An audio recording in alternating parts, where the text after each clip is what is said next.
최경영의 최강 시사.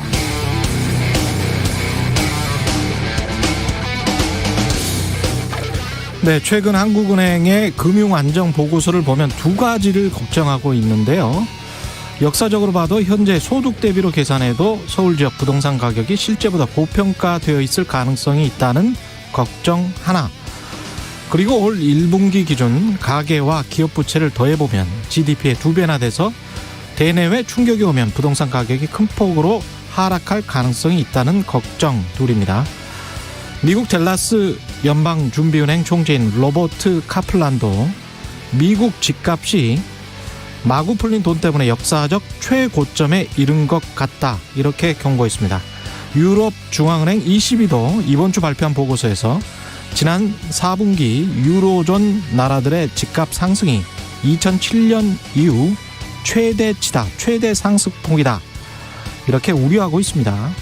집값 더 갈 수 있을까요? 두 가지만 말씀드리겠습니다. 부동산은 말 그대로 움직이기 힘든 자산. 그래서 하락기에 팔려고 하면 좀처럼 잘 안 팔립니다. 그래서 부동산이라는 것이고요. 우리 가계에서 가장 큰 변수는 전세 부채라는 건데요. 전세 부채와 관련한 공식 통계가 없습니다. 사적인 채무이기 때문에 그런데요. 한국은행이 2018년 3월 추산한 규모는 687조 원. 지금은 아무리 못해도 최소 700조 원은 훌쩍 넘을 것 같습니다. 집값이 빠지면 보통 전세가도 빠집니다. 네, 안녕하십니까. 6월 24일 세상에 이익이 되는 방송 최경영의 최강시사 출발합니다. 저는 KBS 최경영 기자고요. 최경영의 최강시사 유튜브에 검색하시면 실시간 방송 보실 수 있습니다. 문자 참여는 짧은 문자 50원, 긴 문자 100원이 드는 샵9730, 무료인 콩 어플 또는 유튜브에 의견 보내주시기 바랍니다. 오늘 1부에서는 더불어민주당 경선 연기와 관련해서 경선 연기해야 된다고 주장하는 홍영표 의원과 이야기 나눠보고요. 2부에서는 유승민 전 국민의힘 의원 만나봅니다.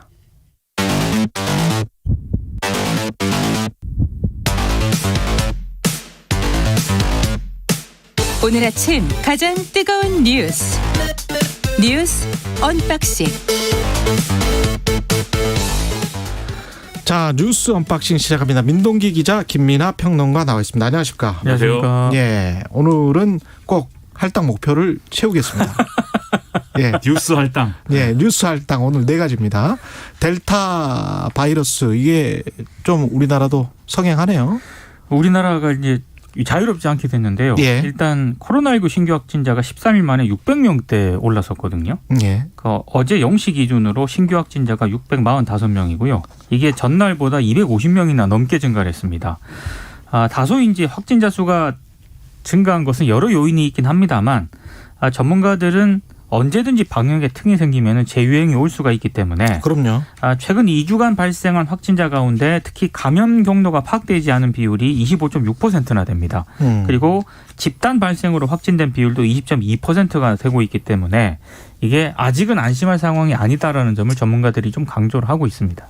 올 1분기 때 유럽에서 락다운, 우리 같은 거리두기가 아니고 아예 락다운을 다시 한번 그렇죠. 한 적이 있잖아요. 네. 영국도 그렇고 독일도 그렇고 조심은 해야 됩니다. 예. 그렇습니다. 근데 이제 방역 당국이 얘기하는 것은 일단은 이제 어제 신규 확진자 발표된 게 이제 일시적으로 좀 올라간 것은 집단 감염 사례가 좀 나오고 이래서 일시적으로 올라갔다고 보고, 지금 이제 최근에 이제 좀 확진자가 증가하는 이런 속도, 그다음에 그런 것들은 사실은 소폭 감소하는 그런 경향이었다, 이렇게는 설명을 하고 있거든요. 그래서 이제 하루만 갖고 볼 건 아니고 이제 추세를 좀 봐야겠는데, 근데 말씀하신 대로 지금 다른 국가들의 경우도 백신을 좀 성공적으로 접종하고 있는 국가들의 경우에도 델타 변이가 우세종이 되면서 다시 마스크 쓰고 다시 이제 좀 이 실내에서의 어떤 활동 이런 것들을 줄이는 추세이기도 하거든요. 그 그렇죠. 연장선에서 같이 봐야 되는 게, 예. 지금 델타 변이를 말씀드리지 않았습니까?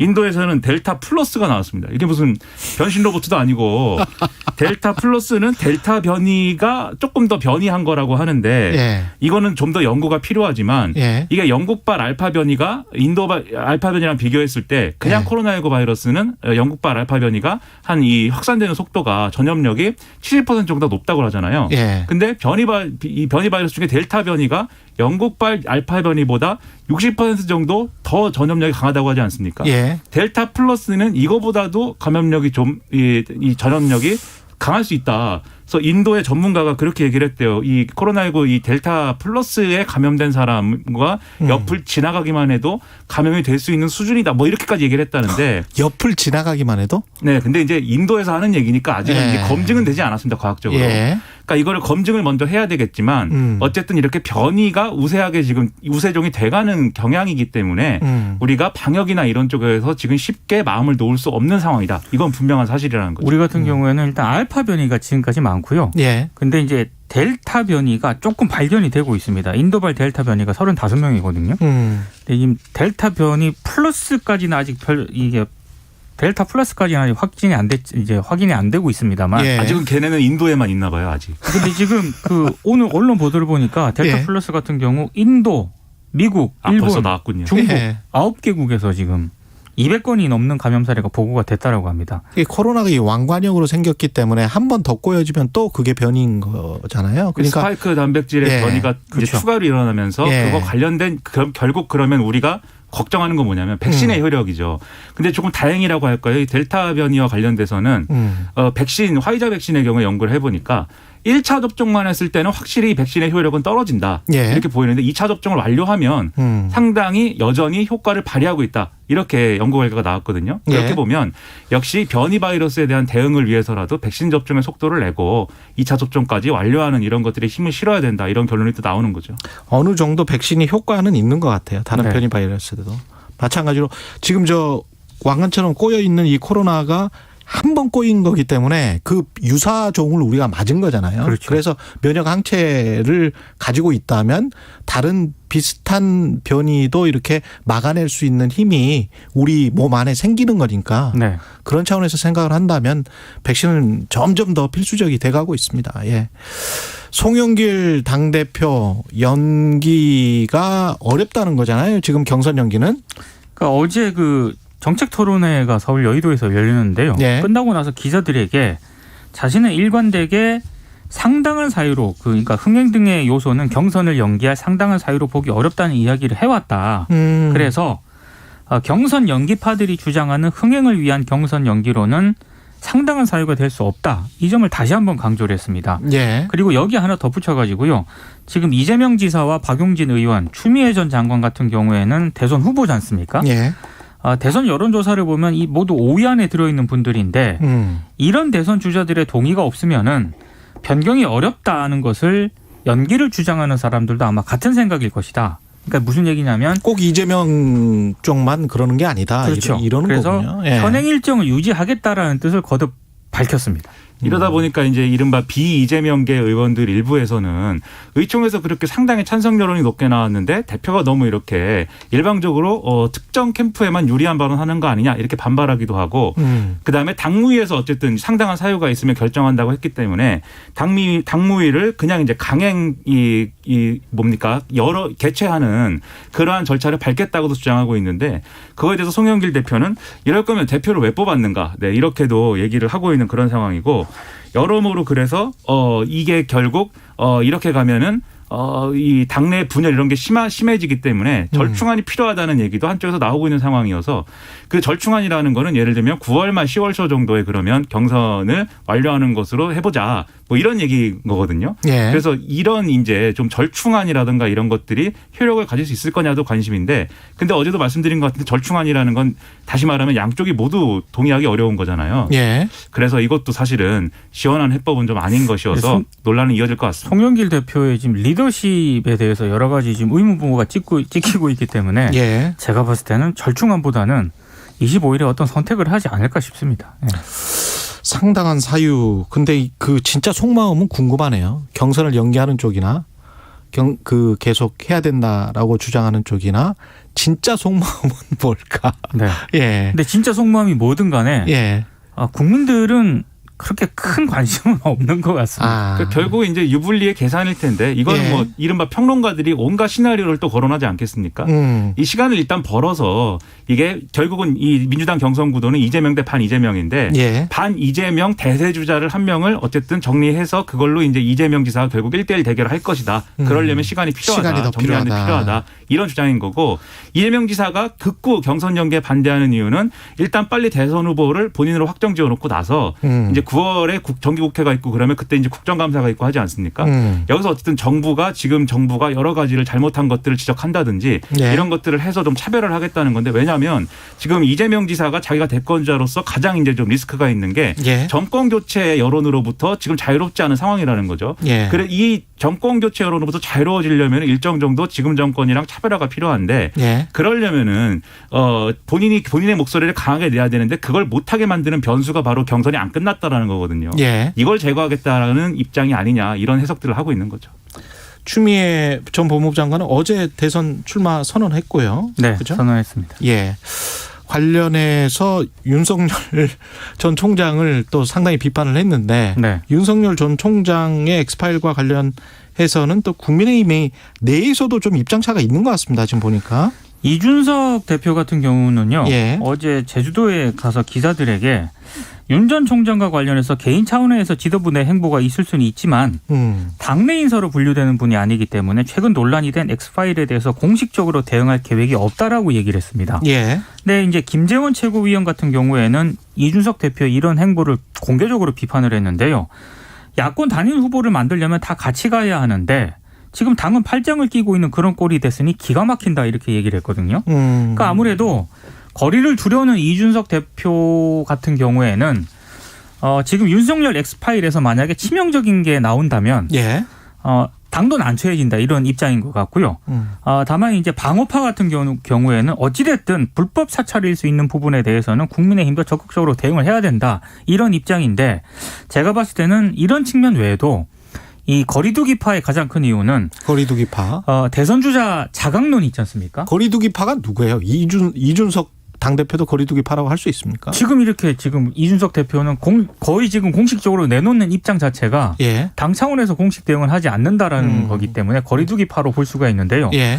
대선 주자 자강론도 한 이유가 되고 있는 것 같습니다. 자강론. 굳이 예. 윤 전 총장이 아니더라도 국민의힘 내부에는 최근에 뭐 원희룡 지사라든가 유승민 전 의원 같은 경우에도 지지율이 오르고 있는 그런 추세이기 때문에 예. 윤 전 총장 외에도 우리에는 후보가 많다.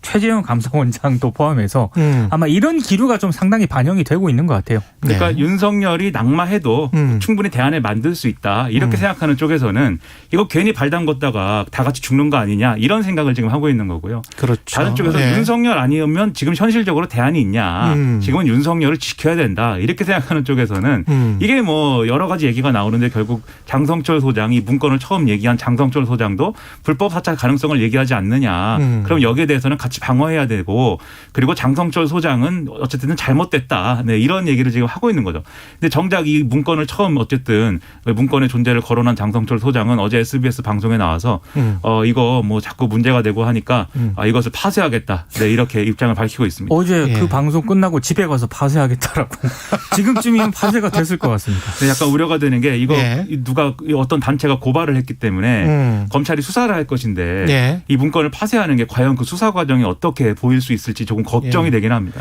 그리고 파쇄한 문건이 지금 돌고 있는 언론사들의 돌고 있는 그 문건인지 아닌지 버전이 지금 4-5개이기 때문에 5가지 정도가 있어요. 뭘 파쇄했는지도 모르겠어요. 장성철 예. 소장은 본인이 갖고 있는 문건은 지금 예. 돌아다니고 있는 문건이 아니다라고 주장을 다 하고 봤나? 있습니다. 다 봤어? 그것도 모르는 거죠. 모르는 거죠 지금. 그래서 지금 언론이 제목을 예. 다 윤석열 엑스파일 뭐 예를 들면 누가 예. 만들었다더라 뭐가 있다더라 쓰고 있는데 예. 언론이 얘기하는 윤석열 엑스파일이 그 문건들 중에 뭘 얘기하는지도 상당히 제가 본 혼란스러운 파일만 상황입니다. 4개예요. 4개. 제가 본 파일만 4개. 그럼 지금 저보다 더 많은 파일을 가지고 있는 분들은 네. 몇 개를 가지고 있는지 모르겠어요. 그렇죠. 예. 제가 뭐 지금 만들 수도 있습니다. 오늘 만들 수도 있고 뭐 네.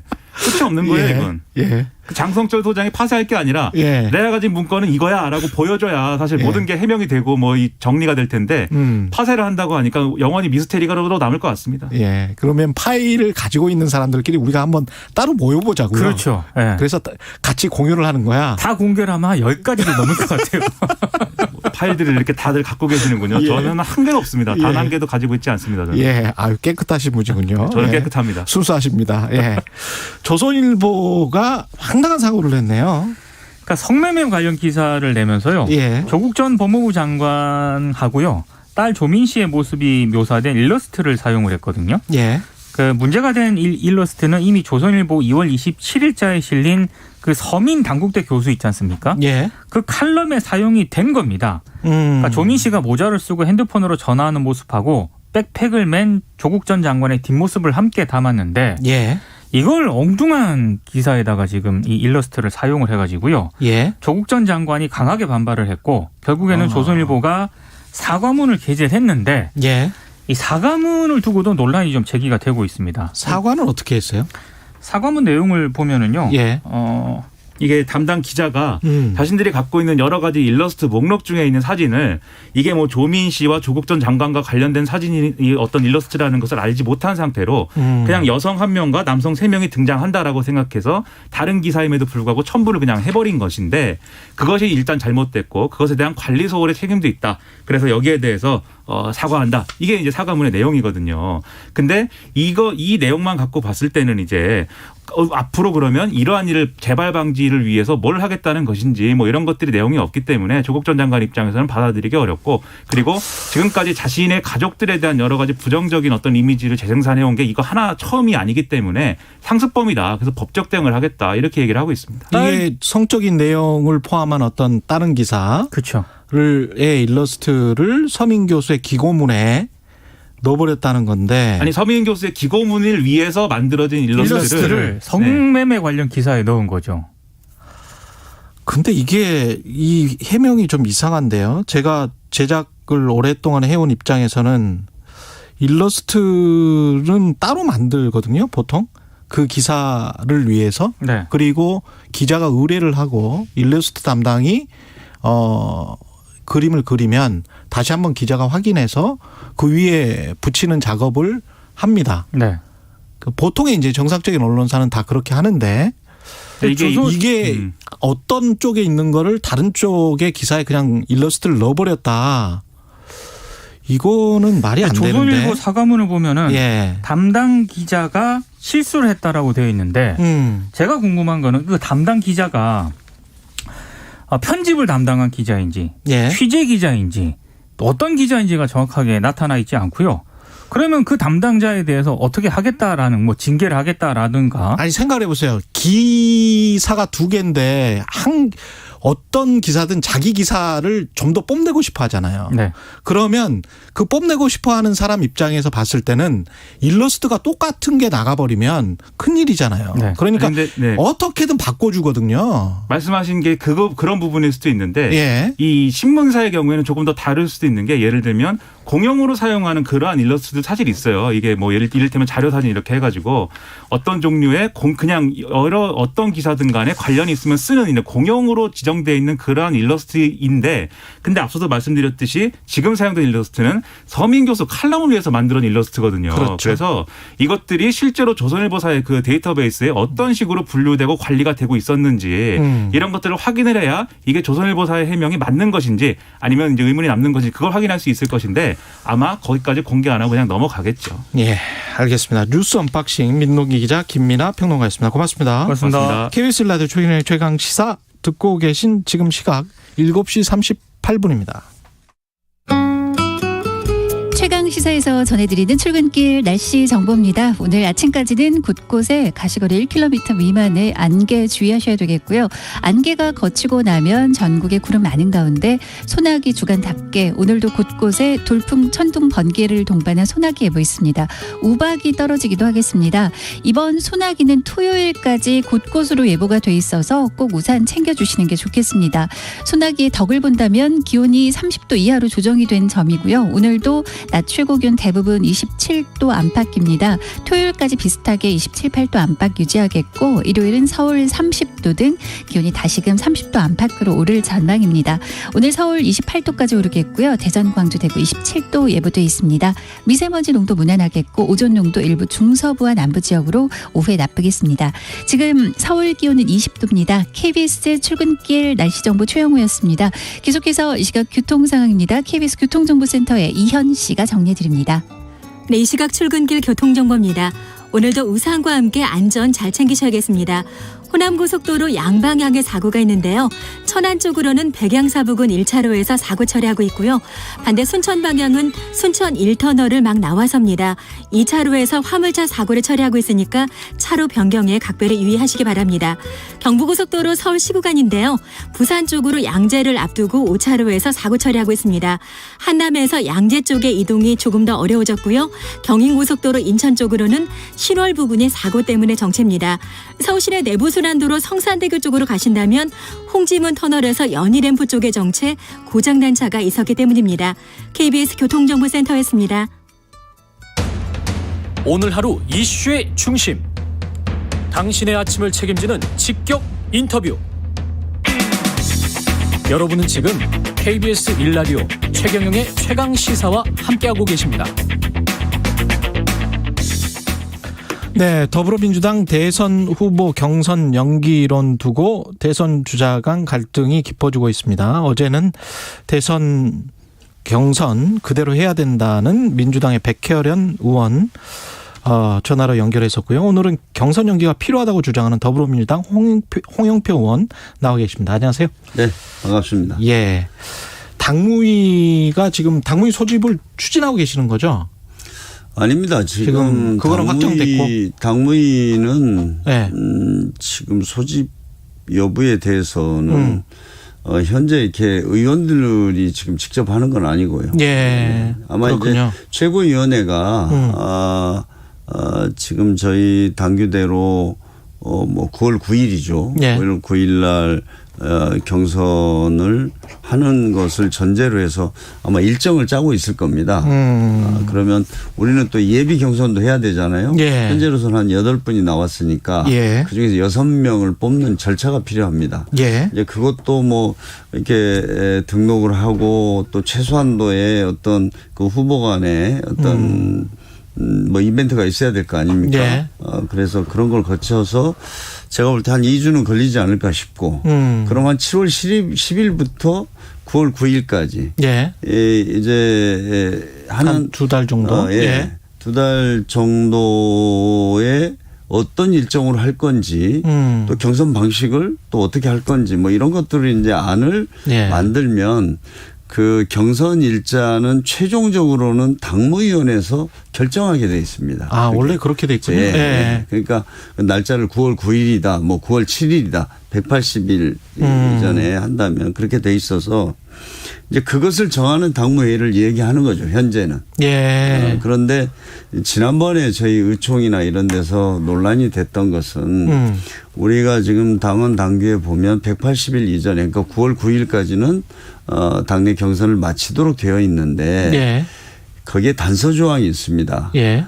상당한 사유가 있을 때는 변경할 수 있다 이렇게 돼 있죠. 예. 그런데 그 상당한 사유가 있느냐 이게 이제 지금 쟁점이죠. 그렇죠. 그래서 지금 뭐 코로나 위기죠. 특히 코로나 위기 속에서 이렇게 상당한 경선 절차들을 비대면으로 진행할 수밖에 없는데 그것이 우리 대선 경선은 국민 참여 경선 국민 경선 이렇게 돼 있지 않습니까? 예. 국민 경선이나 국민 참여 경선으로 하게 돼 있는 원칙이 있습니다. 예. 그러니까 국민 참여 경선이 제대로 이루어지겠느냐. 그러니까 지난번 대선 때는 일반 국민들이 한 130만 명 정도가 참여를 했었지 않습니까? 예. 그래서 경선을 치렀는데 거기에다가 우리 이제 권리당원들 포함해서 한 200만 넘게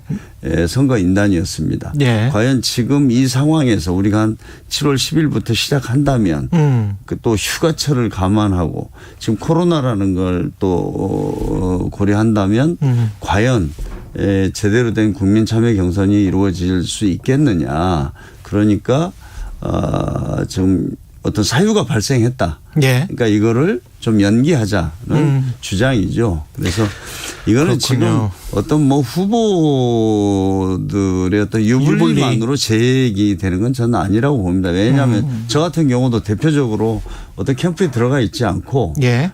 저는 뭐 공식적으로 우리 당의 승리를 위해서 모든 후보를 좀 돕고 나는 예. 뭐 경선이 마무리되면 그 시점에서 그 우리 당원과 국민들이 선출한 대선 후보를 위해서 뭐 열심히 뛰겠다 이런 생각을 가지고 있는 의원들도 많이 있습니다. 이제 그런 사람들이 제기하고 있는 거죠. 의원님은 지금 어떤 특정 캠프에는 들어가 전 들어가 있지 계시는- 않습니다. 그러시군요. 제가 뭐 예. 그런 입장을 공개적으로 천명했었고요.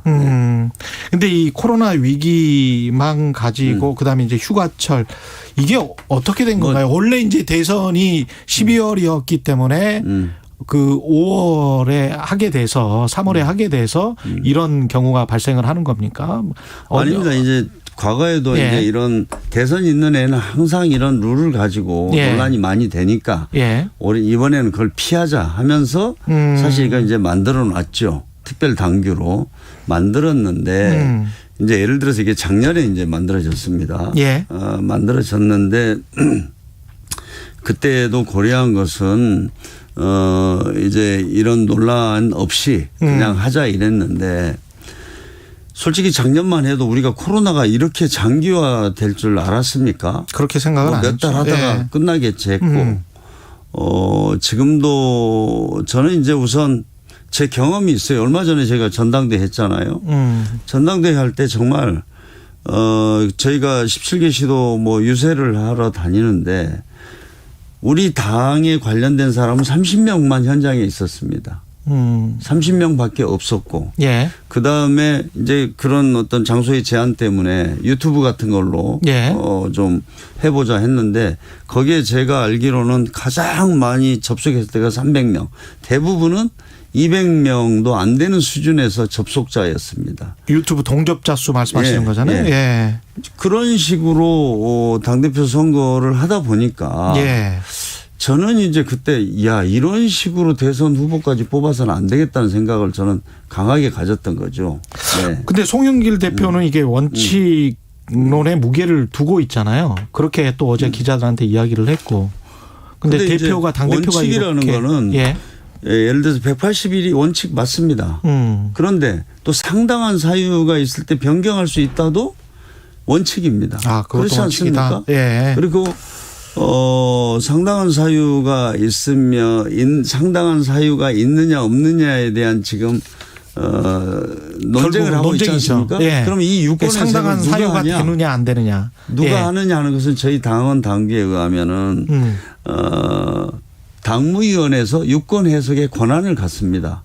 당이 어떤 특정인이 갖는 게 아니고. 예. 저희 그게 이제 당원 112조 저희 조항이거든요. 그래서 그러니까 당원 당규에 대한 유권 해석. 지금 이제 상당한 사유가 있느냐 없느냐를 가지고 지금 논쟁이 되고 있는데 그러면 이것을 가지고 최종적으로 이 코로나 시국이고 여러 가지를 고려해서 좀 연계하는 것이 맞다.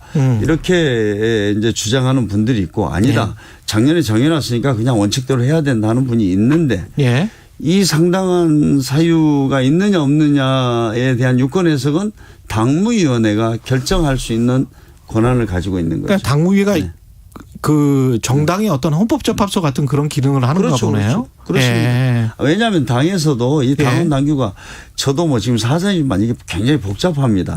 항상 다툼이 있어요. 그러면 최종적으로 그런 다툼이 있을 때 이것을 그 해석하는 거, 유권 해석하는 것은 당무위의 권한입니다. 우리가 헌법이나 또 법률에 대한 이런 유권 그런 쟁점이 있을 때는 헌법재판소에서 그걸 심사하듯이 마찬가지입니다. 근데 이제 그 두 가지 의문이 생기는데 첫 번째는 이게 국민 여론이 지금 현재 뭐 JTBC 보도를 보면 별로 안 좋아요. 그러니까 경선 연기를 하는 것이 원칙적으로 맞지 않다라고 생각하는 국민 여론이 해야 된다라고 생각하는 것보다 한 2배 정도 나오는 것 같더라고요. 저는 이제 이런 사정들을 정확하게 설명을 하지 않고 원칙대로 하는 게 맞느냐 예. 아니면은 뭐 바꿔야 되느냐 이러면은 저라도 그냥 원칙적으로 해야지 이렇다고 봅니다. 예. 그래서 이거는 좀 당내의 문제이고요. 예. 예를 들어서 지난번 국민의힘도 4.7 재보궐선거할 때 내부의 당규를 다 고쳐서 예. 경선 방식과 여러 가지를 하면서 성공을 했지 않습니까? 아니 근데 이제 사실 재보궐선거 말씀하셨지만 그때 이제 당원 당규를 고쳐서 나갔던 게 사실은 서울시장을 나갔던 게 지금 생각해 보면 안 나가고 그때 대승 쪽으로 그냥 그 서울시장을 내주는 게 훨씬 더 낫지 않았을까 그런 생각도 들지 않습니까? 저는 지금도 거기에 동의하지 않습니다. 그렇습니까? 동의하지 않고 예. 저는 이제 사실 이 문제가 뭐 예. 당원 당규 뭐 이런 걸 넘어서서 저는 우리 정당 또 정치인들은 정치를 하는 사람들 아닙니까? 예. 저는 그래서 이것을 지금 후보 간에 또 이런 어떤 이견이 있는 것들을 정치적 리더십을 발휘해서 예. 어떻게 좀 잘 뭐 연기를 하든 원칙대로 하든 이렇게 하는 것을 좀 많이 바랐습니다. 그리고 저는 뭐 아직도 오늘 내일 또 시간이 있다고 봅니다. 예. 마지막까지도 좀 그런 어떤 정치적 리더십을 당의 지도부나 또 이런 대권 주자들이 이렇게 함께 좀 그런 노력을 해서 합리적인 결론을 내야 된다고 봅니다. 그게 정치 아닙니까? 근데 이제 고민스러운 게 경선을 연기를 한다고 하더라도 흥행 카드가 과연 있을 것인가 지금의 주자들만 가지고 만약에 한다면 네. 그 내용에 관한 이제 고민은 있어야 될 것 같거든요. 당연히 저는 이게 예. 이제 저희가 경선 과정이라는 것은 과연 다음 차기 민주당의 대선 후보가 어떤 비전을 가지고 있느냐, 예. 어떤 청사진을 가지고 국민들에게 이렇게 지지를 호소할 거냐, 예. 이걸 결정하는 거 아닙니까? 예. 저는 그래서 그런 것들을 어떻게 더 이렇게 잘 흥행을 시킬 수 있느냐가 그거였죠. 그러면 국민들이 관심을 갖고 참여할 수 있도록 만들어주는 것도 저는 당의 의무라고 생각을 합니다. 그런데 예. 과연 이렇게 자칫 이제 모르겠습니다. 지금 저희 이제 대선 경선 관리를 하는 쪽에서 일정을 만들 거 아닙니까? 만들어서 이제 이게 내놓을 텐데 예. 이 자칫 잘못하면 아주 졸속 지난번 전당대회처럼 30명 우리 그 당원들 모아놓고 거기서 후보들끼리만 소리 지르고 다니다가 끝나버리는 이런 식으로 가서는 안 된다는 우려가 있는 거죠. 네. 내일 최고위 결과가 나오기로 돼 있지 않습니까? 원래 네. 25일. 이 어떤 결과가 나와도 후보들이 받아들일까요? 의원님도 어떻게 생각하세요? 의원님은? 저는 뭐 당에서 이제 그런 뭐 절차를 거쳐서 결정을 하면 뭐 그 따라야 되겠죠. 예. 그러나 이 문제는 또 하나는 지금 이렇게 첨예하게 이견이 있는 거 아닙니까? 예. 이걸 어떻게 잘 조정하고 조율해서 그래도 어느 쪽이든 좀 흔쾌하게 승복할 수 있게 만드느냐. 이것은 어떤 리더십의 문제라고 생각을 합니다. 예. 당 현안 중에서 양용원형 윤미향 네. 의원 그 출당 조치 있지 않습니까? 네. 이게 탈당 거부하면서 지금 상황 정리는 안 돼 있는 거죠? 두 분은 저희가 이제 예. 의총에서 일단 출당 조치하기로 또 비례대표니까요. 예. 그렇죠. 뭐 그렇게 예. 정리가 끝났고요. 이제 저는 사실 참 이 문제가 제 동료 의원들이지만 한 명 한 명 이야기를 들어보면 정말 너무나 뭐 저는 예. 뭐 국민들이나 저 언론도 여론 자체가 예. 저런 문제까지 해야 되냐 하는 예. 이런 것들이 있지만 참 저희가 불가피하게 이런 조치를 취할 수밖에 없었다고 생각이 됩니다. 그래서 저는 이 문제는 지금 뭐 수습하는 단계에 들어가 있다 지금 이렇게 알고 있습니다. 국민의힘은 지금 그 관련해서 필요서를 제출하지 않은 분들이 좀 있는 것 같아요. 직계존비속 일부가 누락됐다. 네. 재산 고지를 이제 거부를 한 거잖아요. 네. 이거는 어떻게 봐야 될까요? 저는 지금 국민 여론이 특히 고위공직자 뭐 국회의원 특히 예. 부동산 문제에 대해서 명확하게 그 뭐 투기 혐의가 있는 사람들에 대해서는 이 모든 책임을 다 물어야 된다. 이런 어떤 국민 여론이 형성돼 있는 거 아닙니까? 예. 어쩔 수 없이 그냥 여기에 전수조사 하겠다는 했는데 하기 싫은 거죠. 예. 사실 개인정보에 동의를 해야 직계 존비속한테 명의신탁을 했다든가 아니면 또 어떤 이익을 좀 이렇게 부당하게 부여한 이런 것들을 밝혀내자고 하는 조사인데 예. 그것을 원천적으로 지금 거부하고 있는 거거든요. 이거는 권익위는 다 아시지만 수사권이 없지 않습니까? 예. 강제 수사권이 없습니다. 예. 국민의힘의 의원들이 동의하지 않으면 할 수가 없는 건데 지금 이제 여론에 몰려가지고 하겠다는 해놓고 지금 이걸 회피하고 있거든요. 예. 이것은 정말 국민의힘이 최근에 이제 많은 뭐 변화와 혁신을 하겠다 하는데 정말 이것이 하나의 저는 시금석이 될 거라고 판단의 시금석이 될 거라고 봅니다. 예. 오늘 여기까지 하시죠. 예. 네네. 예. 오늘 말씀 감사하고요. 더불어민주당 홍영표 의원과 이야기 나눠봤습니다. 고맙습니다. 네. 감사합니다. KBS 라디오 최경영의 최강시사 1부는 여기까지고요. 잠시 후 2부에서는 유승민 전 국민의힘 의원 만나봅니다.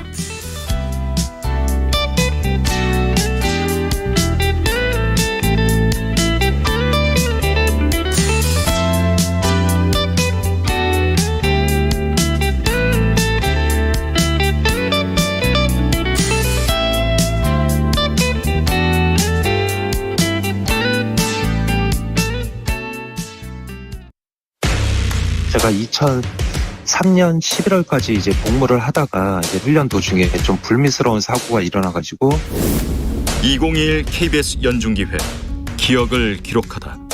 현재 그 장애인 양궁 이제 선수로 활동하고 있는 구동섭이라고 합니다. 훈련 도중에 좀 불미스러운 사고가 일어나가지고 거기에 계신 분들이 거의 다 이제 군대에서 훈련 중 사고로 다치셔갖고 이제 오신 분들이죠.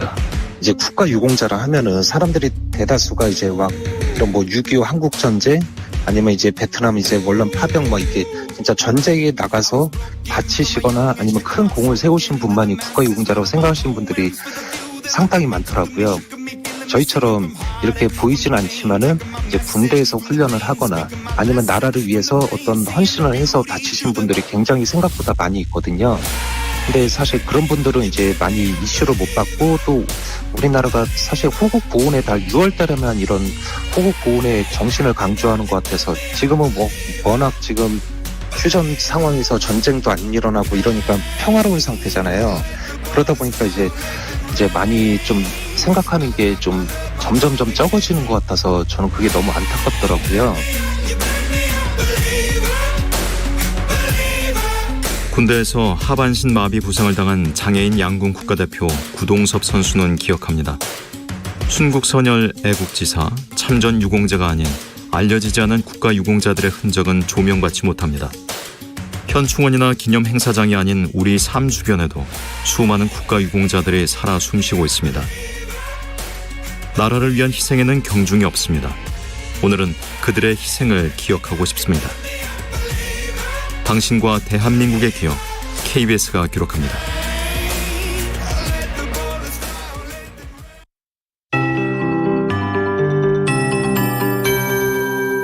KBS 58분 날씨. 요즘 변덕스러운 날씨가 계속되고 있는데요. 소나기 예보는 토요일까지 거의 대부분 지역으로 들어있습니다.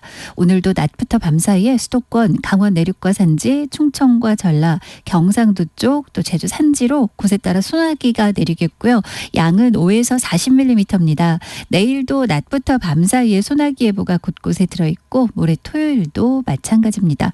특히 토요일은 새벽에 수도권과 강원 영서에 비가 내리다가 강원 영서나 경기 동부는 아침까지 이어지고 또 낮부터 밤 사이에는 다시 소나기가 반복되는 등 비 소식이 꽤 들어 있습니다.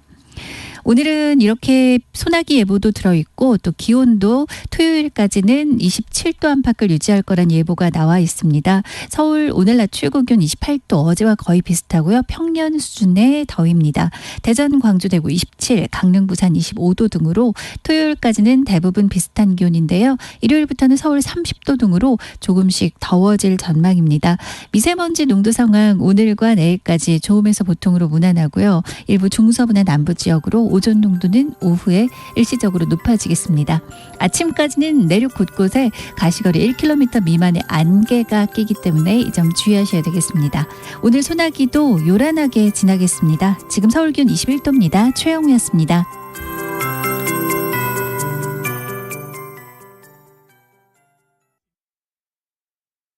정성을 다하는 국민의 방송 KBS가 8시를 알려드립니다. AM 711kHz, FM 97.3MHz, KBS 1라디오입니다. HLKA.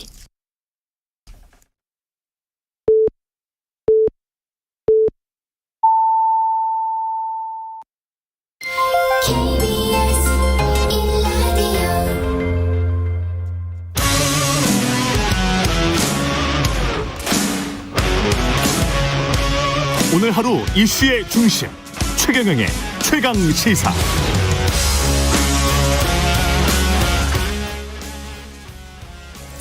예, 야권 대선 구도가 요동치고 있습니다. 윤석열 전 총장 등 당박 주자들의 기세에 상대적으로 가려져 있던 국민의힘 당내 주자들의 본격적인 행보 나서면서 판대 변화가 일기 시작했는데요. 당장 이분의 지지율 상승이 눈에 띕니다. 개혁보수 자처하면서 경제 대통령 되겠다고 밝히고 있는 분입니다. 국민의힘 대권주자 유승민 전 의원 스튜디오에 나와 계십니다. 안녕하십니까? 예, 안녕하십니까? 예. 유승민입니다. 예, 지금 상위 6 후보 중 유일한 당내 주자 야권에서 그렇게 돼 있고 JTBC가 리얼미터에 의뢰해서 전국 만 18세 이상 남녀 1,028명을 상대로 지난 19일, 20일 조사를 한 게 보수 야권 대선 주자 적합 후보 물어보니까 윤석열 전 검찰총장이 35.4% 1위, 유승민 의원님이 14.4% 2위입니다.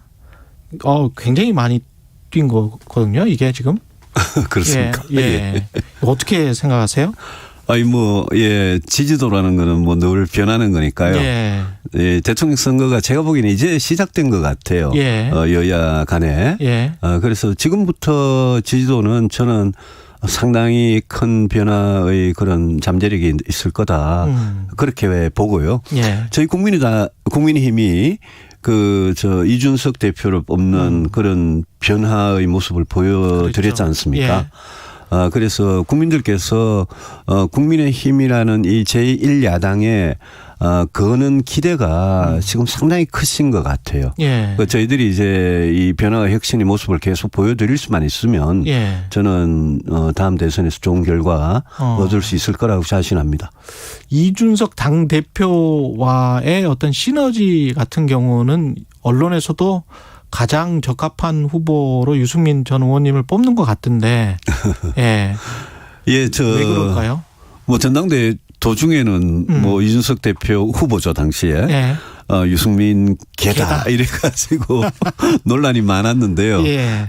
전당대회 끝나고 나니까 그 이야기는 쑥 들어간 것 같아요. 이제 이준석 대표는 당대표 길을 열심히 가고 있고 예. 개인적으로야 가깝지만 저는 예. 대선 후보 길을 가고 저희 둘 사이에 공사구분 그런 건 확실하게 하면서 예. 저는 이준석 대표가 이번 국민의힘 대선 후보 경선 과정을 굉장히 드라마틱하고 흥미있게 그렇게 공정하게 잘 관리해 줄 거라고 기대를 합니다. 예. 예컨대 지금 대변인 뽑는데 우리 토론 배틀이라는 걸 하는데 그렇죠. 141대 1 경쟁률을 보이거든요. 예. 대선 후보 경선도 굉장히 다이나믹하게 토론 같은 거 많이 하면서 예. 후보들 경쟁력을 국민들한테 직접 선보이면서 그런 쪽으로 잘할 것 같아요.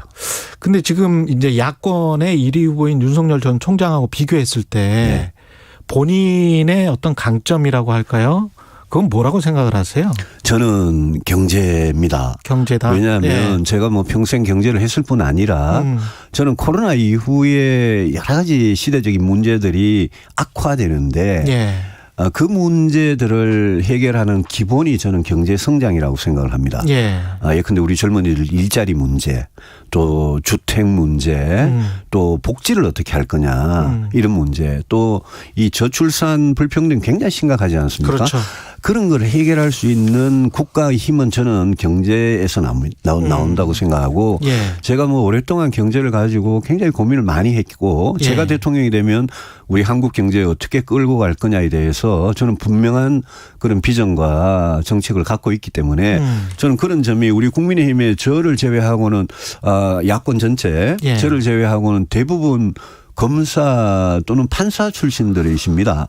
그런가요? 예, 그렇습니다. 네. 그래서 저는 제가 평생 경제와 또 외교 안보 이쪽으로 정치해 오면서도 아주 그쪽에 제가 특화를 해오고 고민을 많이 했기 때문에 예. 그분들하고 판검사 출신 후보들하고 저는 굉장히 차별화가 될 수 있을 거라고 봅니다. 김종인 전 위원장이 최근에 언론 인터뷰에서 그 이야기 하셨더라고요. 경제 양극화가 그 이번 대선에 화두가 되어야 한다. 예. 예. 그 부분에서는 동의하십니까? 동의합니다. 예. 양극화 불평등이 코로나 이후에 더 심해지기 때문에 예. 그게 분명히 화두가 될 겁니다.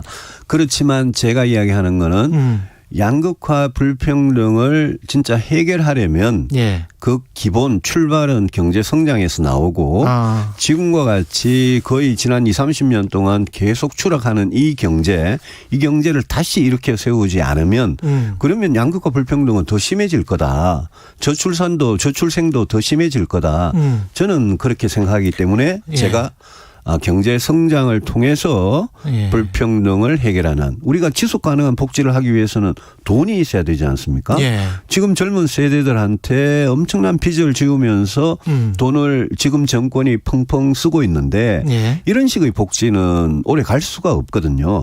결국은 성장을 해서 일자리가 생기고 일자리 자체가 최고의 복지고 예. 그러고도 경쟁에서 탈락하시는 분들 소외된 분들을 위한 복지 이런 쪽으로 국가 전체가 가야 되기 때문에 그 출발은 경제 성장이다.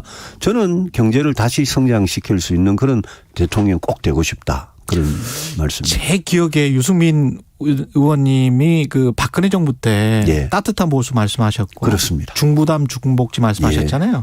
그게 이제 굉장히 인상 깊었는데 지금은 이제 그 성장 쪽에 굉장히 좀 말씀을 지금 많이 하고 계시니까 이게 좀 스탠스가 좀 변한 겁니까? 아닙니다. 박근혜 정부 때도 예. 저는 성장의 해법이 복지나 분배의 해법보다 훨씬 더 어렵다. 그렇기 때문에 박근혜 정부든 이명박 정부든 어느 정부든 우리 경제를 다시 성장시켜서 그 힘으로 과거의 보수가 낡은 보수가 예. 어려운 분들 약자를 위한 정책을 정말 공감을 하고 제대로 펴질 못했습니다. 예. 그게 너무 심했기 때문에 제가 따뜻한 보수, 따뜻한 공동체에 정말 관심을 기울이는 보수가 되자 예. 이렇게 말씀을 드렸던 거고 그 당시나 지금이나 제가 성장을 해서 경제를 하자 나누면서 커가는 그런 경제를 그런 나라를 만들자는 그런 정신은 똑같습니다. 근데 이재명 지사의 기본소득은 그거는 아니다. 예. 그것보다는 좀 많이 간 포퓰리즘이다. 이렇게 생각을 하시는 저는 거예요? 아주 나쁜 포퓰리즘이라고 생각하죠. 예. 왜냐하면 이재명 지사 말씀하시는 기본소득, 기본주택이 예. 소득이나 자산의 차이에 관계없이 예. 모든 국민들한테 똑같은 돈을 드리고 모든 무주택자한테 똑같은 주택을 드리자 이런 개념이거든요. 그런데 저는 대한민국 정부가 또 우리 국민들이 그렇게 할 여력이 없습니다. 돈이 없다. 같은 돈이라도 어려운 분들을 위해서 더 많이 쓰는 게 복지의 원칙이기 때문에 저는 이재명 지사의 기본소득이나 기본주택은 둘 다 복지나 주택이나 간에 둘 다 어려운 분들 저소득층 빈곤층 주택이 없고 소득이 없는 청년들 어르신들 이분들을 위해서 돈을 더 쓸 수 있는 것을 예. 그걸 중산층 이상 고소득층한테도 똑같이 나눠드리겠다. 예. 그거는 저는 나쁜 포퓰리즘일 뿐 아니라 그건 굉장히 불공정하고 반서민적인 정책이고 예. 심지어 저는 그거는 상당히 국민 예산으로 죄를 짓는 거다. 그렇게까지 생각을 하는 편입니다. 그래서 이재명 지사의 정책들 그게 복지든 일자리든 주택이든 그 정책과 저희 정책들은 상당히 이렇게 극과 극에 지금 있는 그런 상황입니다. 자, 잘 아시겠지만 자산소득의 증가 속도와 이제 근로소득의 증가 속도가 지금 너무 차이가 20년 동안 나지 않았었습니까? 맞습니다. 이 상황에서 이제 IMF도 그렇고 전 세계 이코노미스트들이 그래도 자산소득에 관해서 뭔가 좀 과세를 한시적으로라도 해야 된다라는 주장이 이제 IMF 수석 이코노미스트 한번 나왔었고요. 예. 그래서 그런 것들 그러니까 어떻게 세금을 부과할 것이냐. 예. 그 굉장히 그 부의 집중 현상이 심화되고 있는데 그 부분은 어떻게 보세요? 그 소득이든 증세 재산이든 예. 소득이든 재산이든 이 불평등이 굉장히 심화되고 있지 않습니까? 어느 나라나 예. 우리나라도 계속 그랬고요. 예. 거기에 대해서 고소득층 또 재산이 많은 사람에 대해서 누진으로 아주 높은 세율을 부과해서 예. 그 돈을 가지고 제가 늘 주장하는 공정소득을 하고 복지를 하고 저소득층을 위한 이 주택을 하고 예. 그 아주 어려운 분들의 의식주를 해결해 드리는 거죠. 그게 공정한 사회를 전체적으로 예. 사회 전체의 공정성을 높이는 거니까 저는 뭐 그런 세금에 대해서는 늘 찬성하고 그게 중부담 중복지 제가 중부담 중복지라고 할 때도 예. 개인이든 기업이든 또 개인의 경우에도 소득이든 재산이든 그거는 소득이 있는 곳에 높은 곳에 또 예. 재산이 많은 곳에 거기에 더 높은 세금을 매긴다는 그 원칙은 저는 뭐 늘 지키고 있습니다. 이 집값 같은 경우도 이제 어떻게 잡을 것인가. 예. 사실은 뭐 여야가 집값이 너무 높다. 이거는 예. 다 공감하고 있는 것 같고. 근데 그 방법에 관해서 예. 이제 서로 다른 거잖아요. 어떻게 해야 될 것 같습니까? 공급밖에 없습니다. 공급밖에 그런데 없다. 문재인 정부 4년 넘게 세금과 규제로 집값을 잡을 수 있을 것 같이 이야기를 하다가 결국 예. 실패했습니다. 예. 노무현 정부 실패하고 똑같은 실패를 반복을 했습니다. 예. 저는 그분들이 왜 노무현 정부 때 부동산 문제에 대해서 하나도 배운 게 없는지 의아했고요. 결국 공급을 해야 되는데 임기가 다 끝나는데 문재인 대통령과 이 정부가 공공 위주의 개발을 하겠다. 공급을 하겠다 이렇게 말씀을 하시거든요. 예. 그거는 LH나 서울 같은 SH, 경기도 같은 GH 위주의 공기업 위주의 공급을 하겠다는 건데 예. 그거는 지금 시장에서 국민들이 바라는 게 아닙니다. 국민들은 민간 기업들이 내가 원하는 장소에 내가 원하는 주택을 공급해 달라라는 걸 원하기 때문에 제가 대통령이 되면 앞으로 5년 동안 내 집 마련의 꿈을 해결해 드리기 위해서는 부동산 가격을 안정을 시켜야 되는데 예. 그걸 위해서 가장 중요한 게 이 부동산 문제의 진앙지가 서울, 인천, 경기거든요. 그렇죠. 수도권이기 예. 때문에 예. 저는 서울과 서울을 둘러싼 인구 밀집 지역에 민간 개발 방식으로 100만 호를 공급하고 그렇지만 공공임대 역할은 여전히 있습니다. 어떤 예. 데 있냐 하면 저소득층, 빈곤층, 주택이 없는 청년, 노인, 1인 가구 이런 분들한테는 예. 공공임대가 여전히 필요하기 때문에 예. 공공임대로 5년 동안 50만 원 이래서 앞으로 5년 동안 다음 정부에서 제가 대통령이 되면 150만 원, 민간으로 100만 원, 공공임대로 50만 원을 수도권에 확실하게 공급을 하면 이거는 저는 시장에 굉장히 좋은 시그널을 줄 거라고 생각합니다. 그 민간 개발 그 100만 원 관련해서 예. 이거는 그 안에 재건축 규제 완화가 좀 포함되어 있는 건가요? 당연히 재건축, 예. 재개발 용적률 예. 규제 완화 당연히 포함되어 있고요. 그다음에 심지어 이 그린벨트는 저는 뭐 원칙적으로 훼손해서는 안 된다고 생각합니다. 예. 그런데 이 대도시 부근에 예. 소위 그린이 없는 그린벨트 그러니까 녹지로서 역할을 못하는 그린벨트가 제법 많습니다. 예. 저는 그런 부분들은 일부 유연하게 좀 용지를 활용해도 되는 거 아니냐 그런 생각을 갖고 있습니다. 민주당이 이제 부동산 투기를 해서 종부세 상위 2%, 예. 그다음에 1주택자 양도세 비과세 기준을 이제 9억에서 12억으로 네. 높였잖아요. 예. 이거는 어떻게 보십니까? 종부세를요. 예.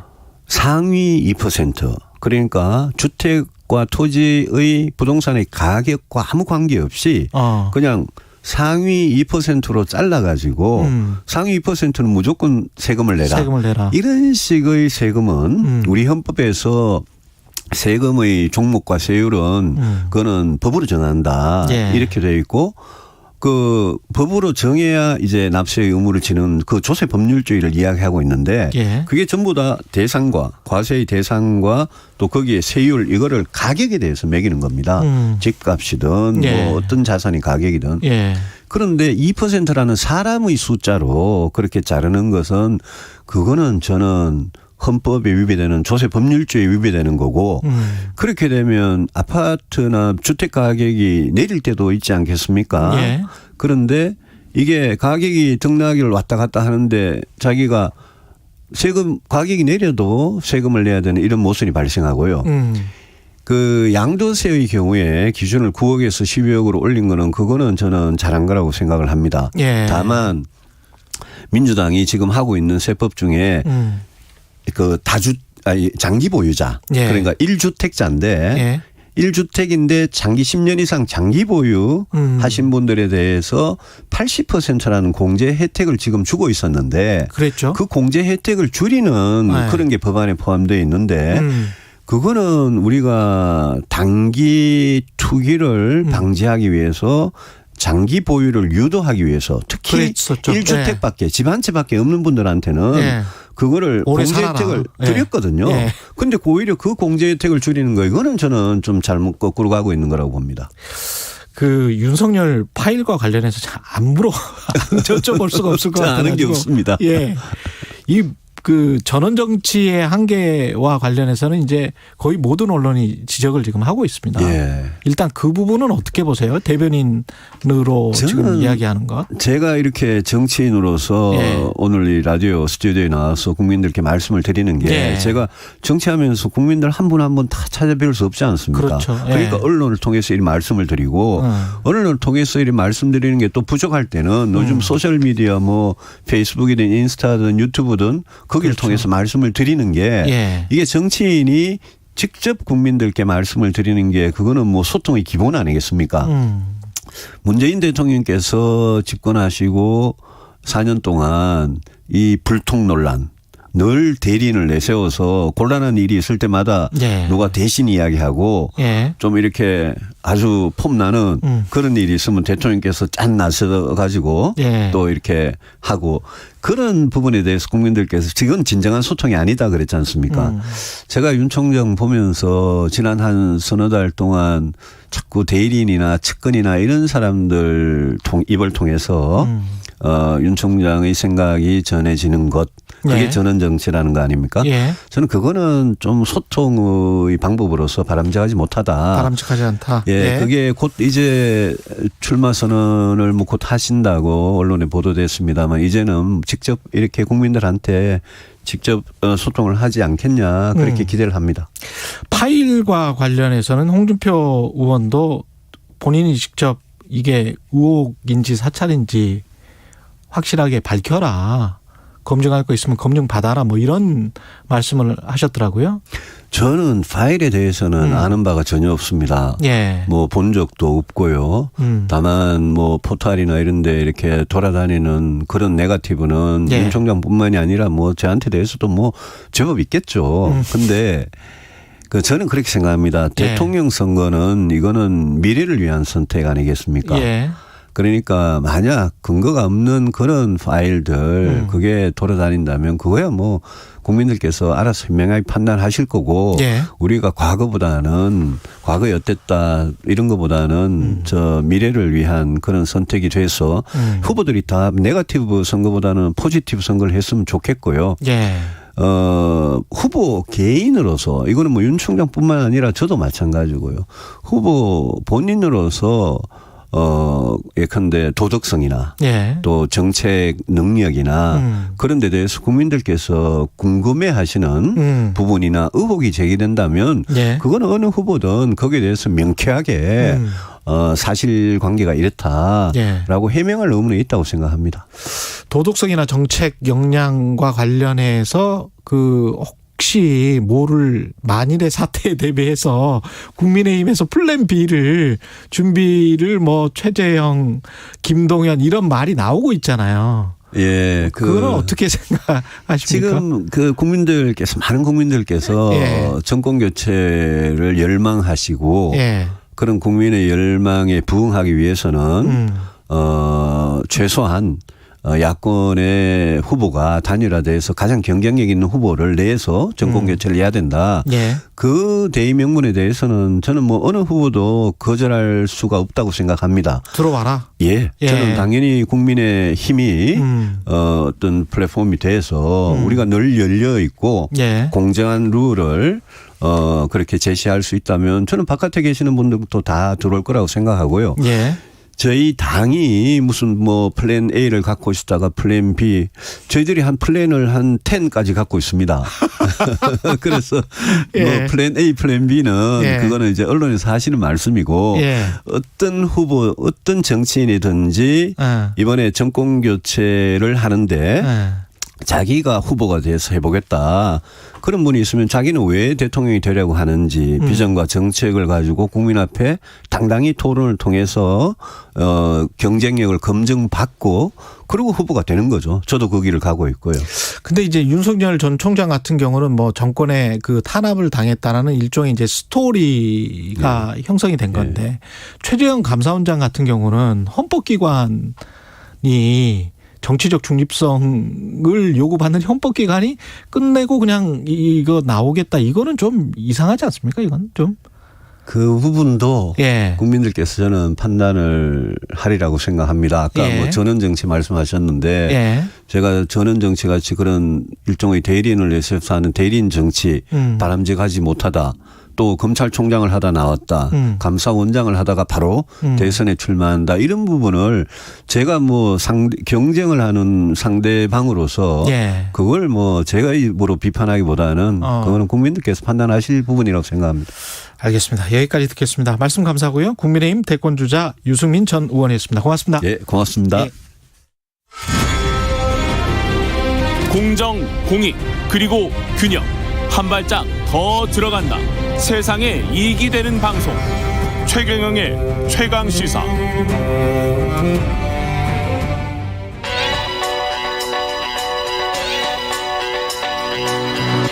최강시사 서영민의 눈. 네, 서영민의 눈 시작합니다. KBS 서영민 기자 나와 있습니다. 안녕하십니까? 안녕하세요. 지난주에는 뭐 이카노미스트 영어 이카노미스트를 기사를 가지고 왔고 오늘은 KBS의 김원장 기자의 기사를 가지고 왔습니다. 예. 제가 컨텐츠가 없어서. 예. 상당히 네. 우리 사실은 김원장 기자가 저랑 이제 동기잖아요. 네. 예. 그래서 지금 방콕에 있는데 예. 자꾸 경제 기사를 씁니다. 예. 왜 그런지 모르겠어요.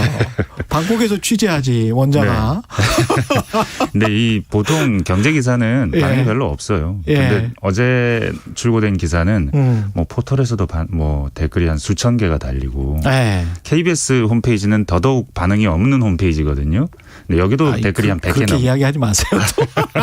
많이 들어와 주셨으면 좋겠습니다. 100개쯤 달려서 이건 소개할 필요가 있다. 어디를 건드리는 건지 얘기해 볼 필요가 있다는 생각이 들었습니다. 댓글과 관련해서는 제가 논문을 하나 본 적이 있는데 점잖고 형식을 갖춘 기사에 관해서는 댓글이 잘 안 들어와요. 그것도 있습니다. 그건 이미 이제 논문으로서 한번 나온 게 있기 때문에 KBS 기사가 또 그럴 수 있다. 이런 측면을 또 봐주시고요. 이 김원장 기자는 사실은 좋은 기사를 굉장히 많이 써요. 이번에는 어떤 내용이었습니까? 제목이 선진국은 한국에 비해 코로나에 돈을 얼마나 썼을까. 그러니까 사실은 우리나라 정부가 돈 너무 많이 쓴다. 후손들 생각 안 하냐 이런 기사가 많은데 이런 주장들에 대해서 준엄하게 비판하는 거죠. 그 주장들은 팩트가 맞지 않아. 첫째, 우리가 돈 많이 쓴 적 없어. 하면서 다른 나라들과 막 비교를 합니다. 그리고 뭐 바이러스 대응을 잘해서 안 쓴 면도 있고 재정 적자 절대 수치도 그리고 이번에 늘어난 수치도 많지 않다는 얘기가 첫 번째 부분이고요. 두 번째 부분은 그래서 재정 건전성이 중요해서 그 재정 건전성을 금과 옥조처럼 처음부터 끝까지 믿어야 하냐. 사실 써야 할 때 쓰는 게 국가의 역할이다. 안 쓰면 오히려 문제가 된다. 이런 얘기를 월스트리트 저널이 우리나라 얘기한 거랑 뭐 이렇게 엮어서 잘 풀었습니다. 아니 근데 이게 그 어떻게 보면 우리가 가지고 있는 그 편견, 통념 대해서 그 반대되는 이야기를 쓴 거기 때문에 또 네. 그 반응이 좋았던 것 같기도 합니다. 이게 지금 어쩌면 정부가 어떤 역할을 해야 되느냐에 대해서 관점의 차이예요.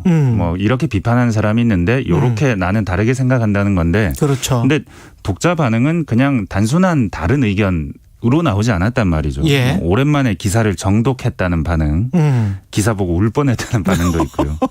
그리고 예. 왜 이런 식으로 국가가 어떤 역할을 해야 되는지 묻는 기사가 없느냐. 그렇죠. 이런 경제 기사에는 잘 나오지 않는 이례적인 반응들이 나왔습니다. 제가 누차 말씀드리지만 경제와 정치가 한 몸이기 때문에 네. 경제 기사에 들어있는 그 숫자를 네. 이런 식으로 잘 설명을 해주고 공감이 되게 말을 해주는 기사는 굉장히 저는 좋다고 봐요. 맞습니다. 예. 쉽다. 예. 공감이 된다. 예. 공감이 된다는 게 약간 이런 부분들이요. 내용 자체보다는 공감되는 표현들이 사회적인 불평등이 코로나 이후에 더 심각해지고 격차는 벌어지는데 그럼 국가가 가만히 있어야 한다는 거냐. 아니면 정말 가난한 사람들은 스스로의 가난을 드러내지 않고 목소리를 높이지도 않고 모임에 나타나지도 않고 조용히 사라지는데 근데 평균적으로 괜찮다고 하니까 이렇게 목소리 없는 사람들은 그냥 내버려 두자는 거냐. 예. 지난 1월에 인천의 한 폐기물 업체에서 출근 사흘 된 사람이 컨베이어 벨트에 끼어서 죽었습니다. 그렇죠. 근데 이 노동자 나이가 83살입니다. 할아버지세요. 83살. 왜 83살 된 할아버지가 기계 안에 들어가 청소를 해야 했고 그러다가 끼어서 죽어야 했냐. 재정 건전성보다는 이런 격차와 소외 공간이 없게 하는 게 결국 정부 역할 아니냐. 이런 내용들 있었습니다. 참 이게 네. 중요한데요. 우리가 또 말을 하면서 정부와 국가를 이렇게 혼돈해서 많이 쓰잖아요. 네. 근데 그것도 좀 문제인 거는 같아요. 왜냐하면 정부 채무와 국가 채무는 전혀 다른 개념이거든요. 정부는 정부 채무고 국가는 네. 가계 기업 정부의 채무를 다 합한 거잖아요. 맞습니다. 예. 근데 가계 기업 중에서 특히 가계가 굉장히 많이 어려운 사람들도 많고 그런데 정부가 안 쓴다고 빚의 총량이 줄어드는 것도 아니거든요. 그럼요. 오히려 민간이 더 많이 쓰게 되거든요. 정부가 안 쓰면. 이번 같은 경우도 가계 부채가 많이 늘어났지 정부 부채는 다른 선진국들과 비교하면 그렇게 많이 늘어나지 않았다는 거 아닙니까? 지금 맞습니다. 이게. 기사 내용이 그렇습니다. 예. 그런 식으로 따져보면 추경과 관련해서도 여러 가지 이야기가 나올 수 있을 것 같습니다. 맞습니다. 지금 예. 뭐 가장 맨 앞에 있는 얘기가 선별 지급하고 캐시백입니다. 예. 모두 다 줄 수는 없다. 상위 몇 %는 일단 빼야 된다 하는 게 큰 틀이고요. 대신에 있는 사람들의 경우에는 만약에 소비를 더 한다면 예. 더 돌려줄 수 있다. 그게 캐시백이죠. 그렇죠. 이 정도로 돼 있습니다. 근데 확실히 이제 정부 돈은 국민 세금이기 때문에 국민 세금을 쓰면서 재정 승수 효과라는 그러니까 쓴 만큼 그게 경제적으로 얼마나 효과가 날지에 관한 그 고민은 항상 우리가 할 수밖에 없는데 그 고민에 대해서 숫자도 내놨죠. 정부가 그렇죠. 이번에 보편 지원은 안 된다 하면서 예. KDI가 연구한 결과를 봤더니 예. 지난번 1차 전국민 재난지원금 예. 이게 한 30% 정도 써졌다는 거예요. 지출한 돈에. 30%밖에. 네. 근데 거기에 승수가 붙으니까 좀 더 효과는 많겠죠. 예. 여튼 사람들이 안 쓴다. 이게 뭐 신용카드 포인트 형태로 주니까 다 쓸 것 같지만 꼭 그렇지는 않다. 기존 해외 사례나 아니면 기존 연구들과 크게 다르지 않은 결과가 나오고 맞아요. 특히 돈이 많은 사람들은 더 안 쓴다. 예. 미국도 이번 코로나 위기 상황에서 그 저축률이 높아지고 저축액이 너무 커져서 지금 네. 이걸 언제 쓸까 지금 다 궁금해하고 있잖아요. 혹시 지금 쓰는 거 아닌가. 그래서 물가가 올라가는 거 아닌가 하는 얘기도 예, 있긴 그런 하더라고요. 이야기도 네. 있고. 네. 그러면 이제 이 논리, 이 재정 승수 네. 효과랄지 경제 효과 같은 거를 생각을 해본다면 네. 보편적으로 다 지급하자. 뭐 이것도 이제 좀 이야기가 네. 안 되는 거고. 네. 그렇죠. 근데 사실 그러면 안 주는 게 맞죠. 70%나 줄 건 뭐냐. 한 30-40% 하위 계층만 주지라고 할 수 있는데 예. 다만 지금 이번에 상반기 세수가 상당히 많이 거쳤기 때문에 그렇죠. 30조 원 이상의 추경을 쓰는 게 맞고 예. 이걸 빚 갚는 데 쓰는 것보다는 이렇게 경기 활성화에 써야 경기가 후퇴하지 않는다. 어제 뭐 부총리가 그런 말을 하긴 했습니다. 예. 근데 우리 입장에서 보면 IMF 트라우마가 있거든요. 이 맞습니다. IMF 트라우마 때문에 정부 채무, 국가 채무를 굉장히 걱정하시는 것 같아요, 사람들이. 이게 세상이 예. 근본적으로 평등하지 않다. 예. 아무리 우리가 뭐 다른 나라는 얼마 썼고 해봐야 우리는 원화 쓰는 나라고 기축통화 쓰는 나라도 아니기 때문에 우리는 그렇죠. 개들처럼 쓰다가는 큰 코 다친다. 크지도 않은 코 다친다. 뭐 이런 종류의 얘기가 많았고 또 사실 우리는 다른 나라들보다 코로나의 상흔이 크지 않았습니다. 예. 뭐 절대적으로 본다면요. 그런 의미에서 골이 깊지 않았으니 뭐 적게 쓴 면도 있긴 있는 거고요. 서영민 기자는 어떻게 보십니까? 저는 사실 마무리를 네, 이건 뭐 그럴 수 있다. 뭐 우리가 좀 더 국가 역할을 적극적으로 생각해야 한다고 할 수는 있지만 어떤 면에서 그 정부 책임자들은 어느 정도까지 괜찮을지에 대한 학습이 없고 실험을 할 수는 없는 거거든요. 그렇기 때문에 누군가는 보수적인 경제 논리, 관료 논리에 포섭됐다고 하지만 그럴 수밖에 없고. 서영민의 눈이었습니다. 네. 주위에서 이제 친구들이 홍사원의 경제쇼를 한번 들어봐라. 그래서 이제 용기가 생겨가지고 계좌도 개설하고 조금 이렇게 재미로도 하는데 많은 도움이 되고 있습니다. 그 출연진들을 어디서 이렇게 섭외를 하셨는지. 이런 경제 방송 중에서는 제일 믿을 수 있는 방송이 아닌가. 경제 방송은 뭐니 해도 홍사원 기자님이 최고신 것 같아요. 오후 4시 5분 홍사원의 경제쇼. 다른 정보만 전해드립니다.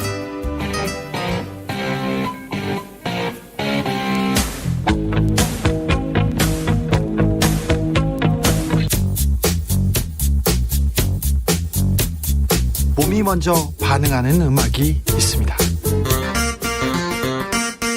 몸이 먼저 반응하는 시사도 있습니다. 매일 오후 5시 5분 KBS 1라디오 주진우 라이브. 지금 시각은 8시 30분입니다. KBS.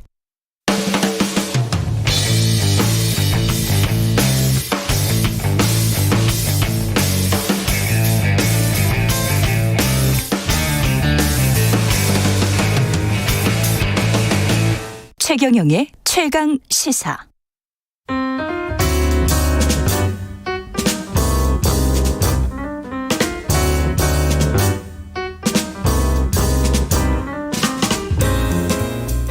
네, 더 나은 미래를 위해 오늘의 정책을 고민합니다. 김기식의 정책 이야기 식센스. 김기식 더 미래연구소 소장 나와 계십니다. 안녕하십니까? 예, 안녕하세요. 예. 어제 더불어민주당 가상자산 TF 첫 회의가 있었는데 네네. 이 법과 제도를 만들겠다. 가상자산 이용자를 보호하기 위해서. 네네네. 이 방침은 뭐 맞는 거죠? 예. 뭐 당이 특히 국회의원들이야 입법하는 게 주요 역할이니까 예. 그 가상자산과 관련된 법과 제도를 정비하는 거는 당연히 필요하겠죠. 예. 근데 이제 지금은 그거는 급한 일은 아닌 것 같습니다. 그거는 차분히 논의해서 그거는 9월 이후에 입법을 논의하면 될 것 같고요.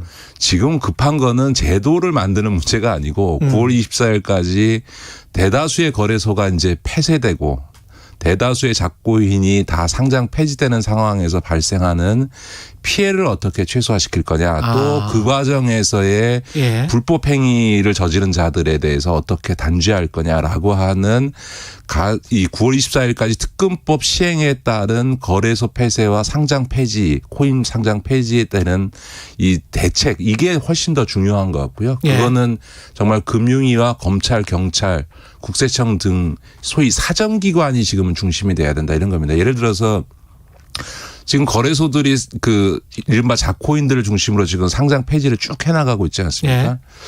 이런 의문을 가져봐요. 자기들이 은행 심사를 통과를 하려고 하다 보니까 자기들이 봐도 문제가 있으니까 지금 자코인들을 폐쇄하고 있는 거 아닙니까? 상장 폐지하고 있는 거 아닙니까? 자기들이 봐도 문제인 거를 지금까지 상장시켜서 거래시켜가지고 수수료 챙겨온 거잖아요. 그중에는 스스로 발행한 코인도 있을 거고 또 명백히 사기성 코인도 있을 거고 이런 거 아니겠습니까? 그러니까 어떻게 보면 거래소를 운영하고 있는 사람들이 스스로 상장시켰던 코인에 문제가 있다라고 지금 고백하고 있는 상황이잖아요. 저는 이 과정에서 다양한 불법과 사기 이런 행위들이 이 가상화폐 시장에 있었기 때문에 이건 명백히 검경의 최고의 전문가 수사력을 투입해서 수사를 통해서 이 불법 행위와 관련된 부분에서는 명확히 단죄를 해줘야 한다. 저는 그렇게 보여지고요. 그다음에 이제 이걸 상장이 폐지되고 거래소가 폐쇄됐을 때 거기에 이제 소위 예탁금을 맡겨놓은 전자지갑에 들어가 있는 돈이나 이런 이제 코인 관련해서 먹고 튀는 일이 없도록 임시 조치라도 해야 되는 거죠. 분명하게. 그래서 진짜 그냥 코인 가치가 뭐 빵원이 돼서 빈 깡통 계좌가 되는 게 아니라 먹고 튀는 바람에 빵원이 되는 이런 분들은 가치가 빵원이 되면 억울하지만 막 분하지만 어쩔 수 없지만 먹고 튀어버리면은 정부가 뭐 했냐라는 소리가 반드시 나오게 돼 있거든요. 그렇죠. 그러니까 그래서 적어도 먹튀는 막을 수 있는 대책을 빨리 시급하게 만들어야 된다. 그래서 지금은 거래소와 코인 전반에 대해서 아주 밀착된 모니터링을 해가면서 예. 대책을 세워가야 된다. 그런 점에서 보면 지금 법과 제도를 논할 때가 아니고 예. 사정기관을 중심으로 불법 행위를 엄단하고 피해를 최소화시키는 조치가 더 우선한다. 이렇게 봅니다. 예. 정책 이야기 중에 또 요즘 재난지원금 이야기 안 할 수가 없으니까요. 네네네. 재난지원금을 하위 70% 또는 80%에게 주겠다. 전 국민에게 신용카드 캐시백을 주겠다. 이렇게 여당이 제안을 했지 않습니까? 네네네. 예, 어떻게 보세요? 지금은 아마 대체로 한 70이냐 80이냐 예. 90이냐에 이렇습니다. 일정 비율 이하의 그 국민들에게는 재난지원금을 주고 전 국민적으로는 신용카드 캐시백을 하는 쪽으로 당정 간의 의견이 모아지는 것 같습니다. 예. 그래서 저는 늘 강조합니다만 이게 지금은 전 국민 재난지원금 방식이 적절하지 않은 시기이고 피해 계층에게 두터운 지원을 해주는 방식이 맞다고 생각하는데요. 아마 좀 있으면 이런 논란 자체가 참 쑥스러워지는 하기 어려워지는 국면이 될 겁니다. 왜냐하면 아마 제 예상컨대는 7월 1일 날 방역 조치가 완화되지 않습니까? 예. 6인까지 모임이 가능하고 12시까지 이제 업소에서 이제 영업이 가능해지는 시기가 오면 보복 소비 아마 7월부터 보복 소비가 더 예. 폭발하기 시작하면서 이미 지금 현재 소비 수준이 코로나 이전으로 이미 예. 올라가 있고요. 지금 예. 완전 호황기고요. 예. 거기에 보복 소비까지가 겹쳐져서 예. 7월, 8월 아마 그래서 이제 7월 중순 이후에는 지금 8명까지 모임도 가능해지고 수도권 이외에는 12시 이후까지 영업이 가능해지지 않습니까?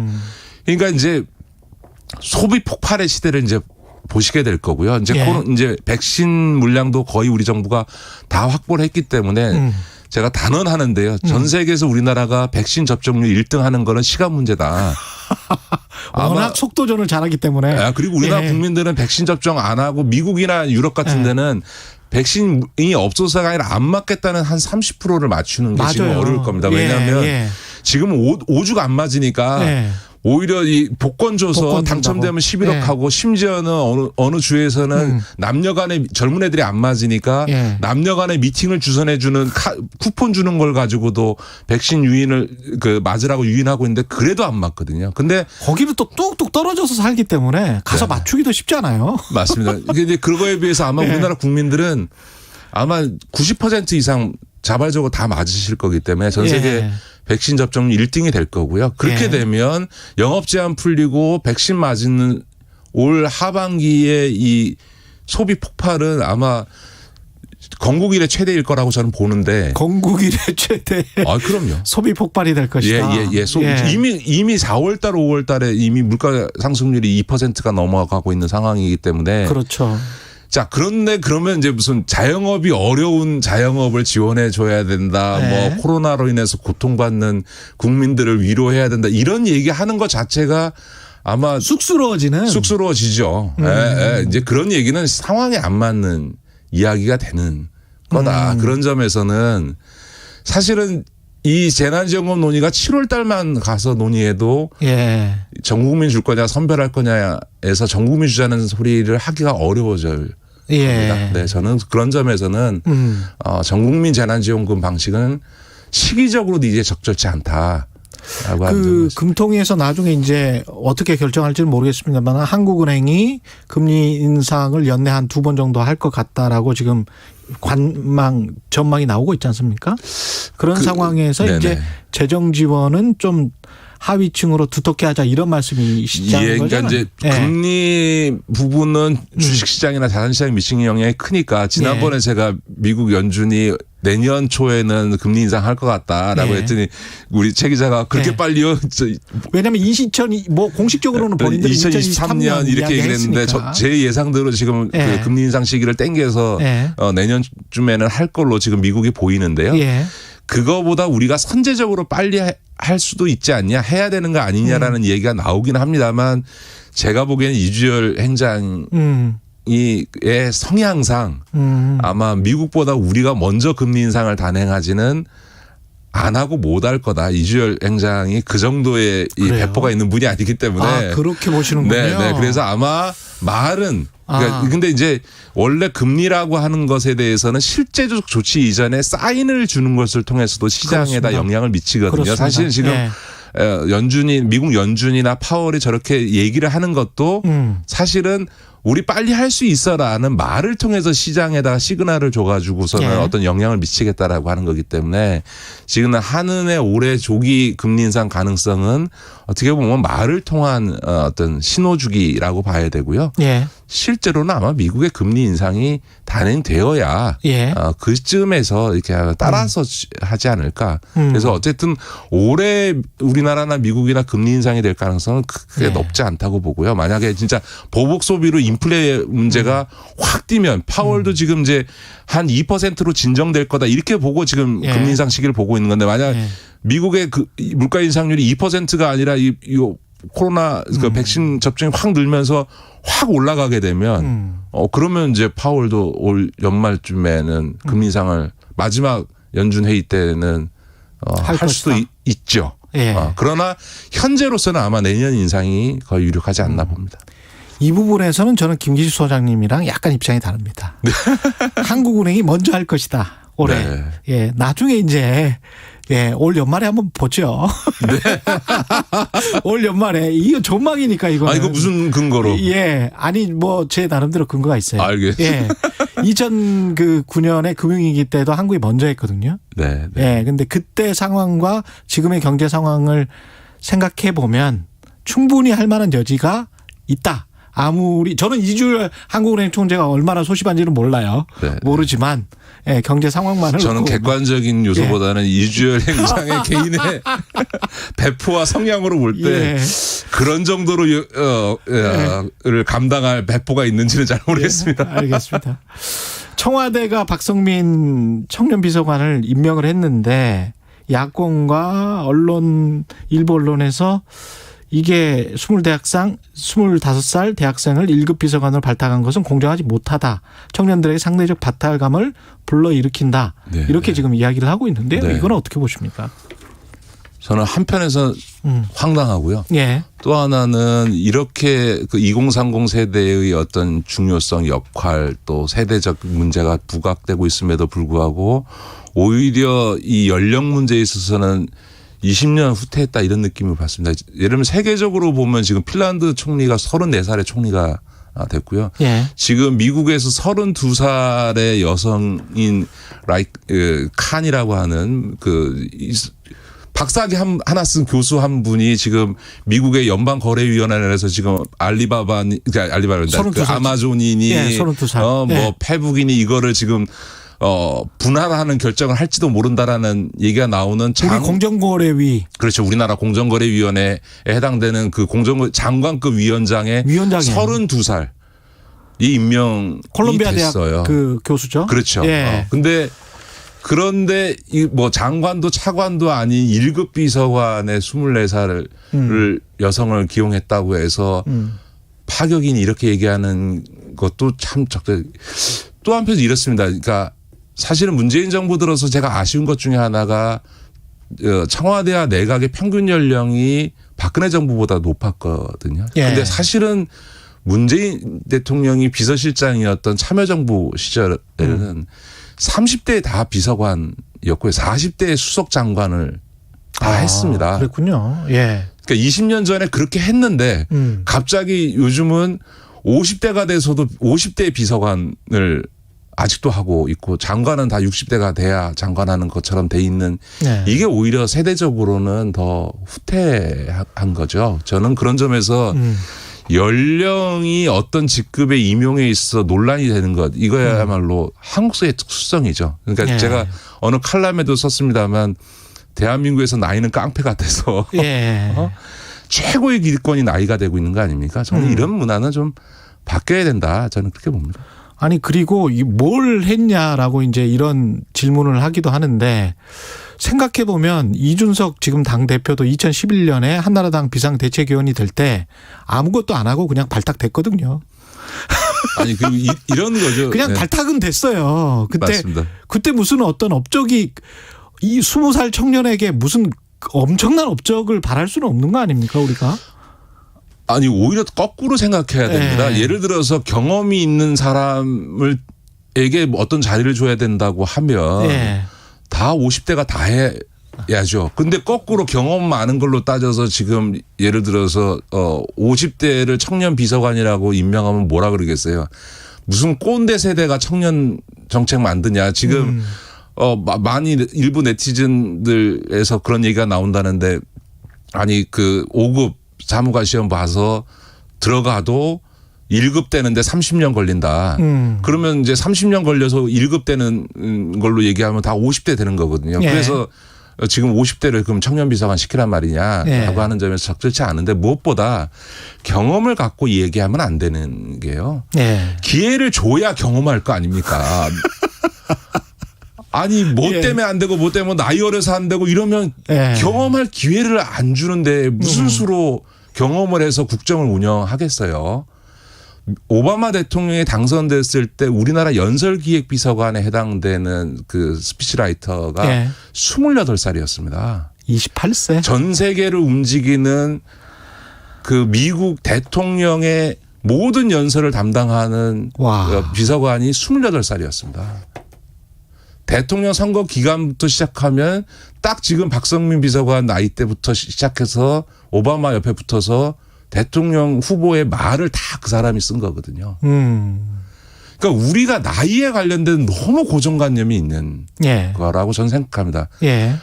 경험 모자랄 수 있고 실력이 모자랄 수 있지만 오히려 기회를 줘서 성장시켜야 되는 거고요. 더군다나 이게 무슨 국정을 안 해본 일을 하라는 게 아니라 청년, 자신들의 문제인 청년 문제에 대해서 목소리를 내라. 그 목소리를 내서 소위 꼰대 세대들이 모르는 감성으로 정책을 만들 수 있게 반영해줘라. 이게 청년 비서관의 목소리거든요.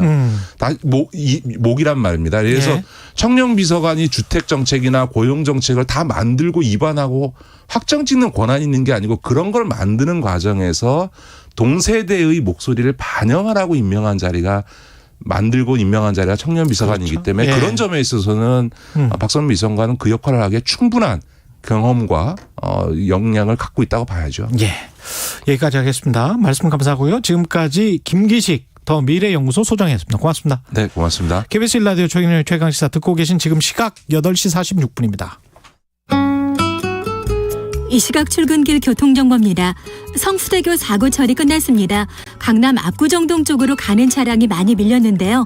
아직 뒤쪽으로는 고산자로 응봉고개를 가기 전부터 밀리고 있으니까 운행에 참고를 하시기 바랍니다. 국회대로도 평소와 다른 모습이죠. 여의도 방향보다 오늘은 외곽 쪽으로 더 많이 밀리고 있는데요. 경인고속도로 인천 쪽으로 신월 부근에서 사고가 있었기 때문이고요. 처리는 역시 조금 전에 됐지만 국회대로 목동교부터 영향을 받고 있습니다. 수도권 제일순환고속도로도 사고 때문에 어려워진 구간인데요. 구리에서 일산 쪽이고요. 노고산 1터널 안에서 승용차 사고를 처리 중이라 송초에서 사패산 터널 쪽으로 6km 구간 정체입니다. KBS 교통정보센터에서 이현입니다. 최경영의 최강시사는 여러분과 함께합니다. 짧은 문자 50원, 긴 문자 100원이 드는 샵 9730. 어플 콩과 유튜브는 무료로 참여하실 수 있습니다. 네, 1,700명의 상시직 직원들에게 근무할 수 없는 기간에도 급여를 정상적으로 지급하겠다. 단기직을 포함해서 모든 직원들이 희망하는 다른 쿠팡 사업장에서 일할 수 있도록 전환 배치 기회를 최대한 제공하겠다. 지난 덕평물류센터 화재 이후 쿠팡의 보도자료 내용 중 일부인데요. 실상은 그렇지 않다. 이런 주장이 나오고 있습니다. 공공운수노조 쿠팡물류센터 지회 백정엽 부지회장 연결돼 있습니다. 안녕하세요. 네, 안녕하세요. 예. 실상은 그렇지가 않습니까? 예. 좀 많이 달라요. 처음에 얘기한 거랑 많이 달라서. 그래서 지금 어떻게 대응해야 될지 지금 적극 논의하고 있습니다. 하나하나씩 따져보죠. 지금 덕평물류센터에 일하시는 분들이 몇 분이시죠? 뭐 회사 측에서는 한 1,700명 정도 얘기하고 있는데요. 예. 그 인원은 이제 일용직을 포함하지 않은 숫자여서 예. 이제 그 근무했던 이제 화재 전 덕평 물센터에서 이제 근무했던 종사자는 한 2,000에서 2,500명으로 추정하고 있습니다. 근데 이제 정확한 인원은 쿠팡이 공개하지 않는 한 저희는 알 수는 없습니다. 그러면 노동조합 입장에서는 1,700명의 상시적 직원들에게 근무할 수 없는 기간에도 물류센터가 다 타버렸으니까 네. 급여를 정상적으로 지급하겠다. 이거는 상시직 직원들에게는 지금 그렇게 지급되고 있습니까? 그것도 이제 처음에 이제 화재 당일 17일 당일 이제 문자 발송은요. 예. 그렇게 하겠다고 얘기를 했는데 이제 그 뒤로는 지금 현재 17일하고 21일까지만 이제 유급 이제 수당을 지급하고 그 이후에는 지급이 없는 걸로 이렇게 통보를 다시 한 걸로 알고 있습니다. 지급이 없어요? 예, 21일부터는 없는 걸로 알고 있습니다. 21일까지만. 그런데 21일까지도 다음 달에 이제 급여일에 나와 봐야 이제 지급이 된 거 확인할 수 있고요. 지금은 이제 좀 확인할 수 없고요. 아까 지금 저 상시직은 그런 상황이고 그러면은 일용직 같은 경우는 어떻습니까? 그러니까 일용직 분들은 그거조차도 제가 없는 걸로 알고 있고요. 그것도 일용직 없었다? 분들은 타센터로 옮기는 이제 그러니까 타센터에서도 일을 할 수 있는 그렇게 이제 신청을 할 수 있도록 이제 그걸 하고 있습니다. 이 전환 배치 같은 경우는 상시직도 지금 마찬가지로 제공되고 있나요? 예, 전환 배치는 이제 쿠팡 측에서 얘기하는 거는 전환 배치. 그다음에는 이제 그게 안 되면 퇴사 뭐 이렇게 거의 두 가지밖에 선택지가 지금 사실상 없습니다. 그러면 전환 배치는 어떻게 하는 건가요? 그냥 지금 뭐 수도권 내에 자기 원하는 곳에 이제 전환 배치를 신청하면은 이제 되도록 받아준다는 그런 상황이고요. 뭐 그것도 뭐 한쪽으로도 몰릴 수도 있는 상황이기 때문에 뭐 인원 체크를 좀 하는 것 같아요, 쿠팡 측에서는. 그러면 자기가 원하는 곳에 갈 수 있는 가능성이 없을 우선이 있죠. 우선이 있는데 그것도 또 100%라고 또 말하기는 좀 약간 어려운 부분이 있죠. 왜냐면 인원이 또 그쪽이 몰려서 뭐 제한됐다고 인원이 찼다는 그런 소식도 들은 적이 있어서요. 네. 그러면 전환 배치가 안 되면 그냥 나가라는 겁니까? 전환 배치 선택을 안 하면? 20일 날 저희가 다시 문자 이제 확인된 게 퇴사를 좀 상세히 설명하더라고요. 그 쿠팡 측에서. 퇴사 절차를? 방법이나 뭐 퇴사 시 이런 것들을 좀 상세히 설명하더라고요. 이제 그러니까 전환 배치랑 그다음에 퇴사 그 방법이랑 이런 거를 좀 자세히 많이 설명하더라고요. 그럼 퇴사를 지금 결정하신 분들도 많으세요?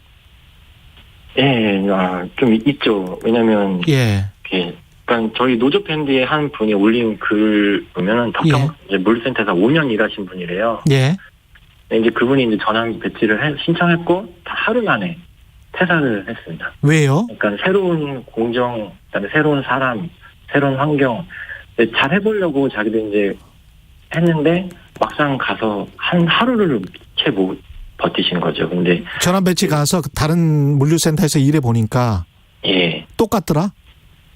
똑같은 게 아니라 이제 새로운 환경이랑 그러니까 새로운 공정, 그다음에 새로운 작업 사람들 이렇게 너무 낯선 이제 환경이 적응을 잘 못하신 거죠. 기존에 지금 보도들을 보면 물류센터가 사실상 이제 창고잖아요. 이게 창고. 네. 그래서 여름에는 굉장히 덥고 겨울에는 춥고. 뭐 난방, 냉방 전혀 안 되더라고요. 저희 선풍기, 그러니까 여름에는 선풍기, 그다음에 얼음물, 뭐 아이스팩 있잖아요. 그게 유일하고요. 그다음에 겨울에는 에어컨은 없고 아예.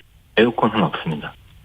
그러니까 이게 창고로 승인이 나서 그런 거죠. 이게 사실은 사람들이 거기에서 계속 일하는 사무실 같은 건데 공간이. 그렇죠. 근데 물건을 그냥 쌓아두는 창고로 승인이 나니까 아주 쉽게 그렇게 시설을 그런 식으로 인간이 노동할 수 있는 환경으로 안 만들어 놔도 괜찮은 거 아닙니까 법적으로 지금? 근데 저희도 그거는 저도 잘 모르겠는데 우선은 현실적으로는 선풍기 외에는 뭐 없어요. 그러니까 좀 당황스럽죠. 그러니까 여름에는 거의 반팔 티셔츠를 입고 일하러 가면 이게 거의 다 땀에 젖고요. 예. 티셔츠 한 장에 그리고 그 마르면 이렇게 하얀 게 소금기 있는 거 있죠. 예. 예, 그렇게 이제 다 그렇게 이제 그 정도로.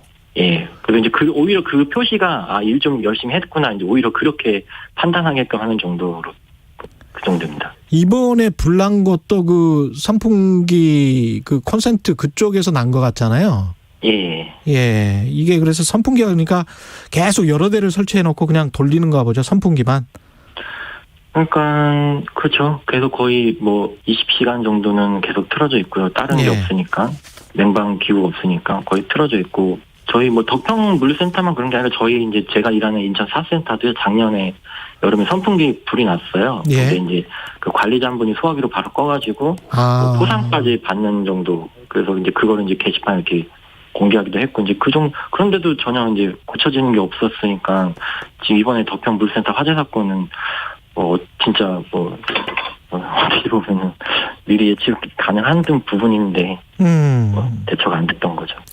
근데 이 상황에서 지금 쿠팡 그 관련해서 소비자들이 탈퇴 운동도 벌어지고 있고 무엇보다 이제 분노하는 점이 김범석 창업자 있지 않습니까? 네. 이 사람이 따로 관련해서 사과를 하거나 뭐 이런 것도 없고 등기이사도 지난번에 뭐 탈퇴해서 뭐 관련된 뭐 산재랄지 이런 게 나면 본인은 책임이 없도록 법적으로 그렇게 다 빠져나갔단 말이죠. 네. 이거는 어떻게 생각하세요? 노동조합 입장에선? 이거는 뭐 일반 국민들 지금 뭐 불매운동 하시고 뭐 분노하시는 거랑 저희는 뭐 같은 입장이죠. 너무 이거는 사람으로서 이렇게 할 수 있나 어쩌면 그런 생각까지 많이 들고 있고 사실 이제 김범석 씨 이제 대표가 아니니까 김범석 씨가 이번에는 김동식 소방관님 그 빈소를 찾으셨다고 저도 봤어요. 저희 노조초 이제 그 다음날 갔지만 근데 그 전에 이제 쿠팡에서 일하시다가 사망하신 분들한테는 장례식장에 단 한 번도 오지 않았거든요. 아, 그랬군요. 예.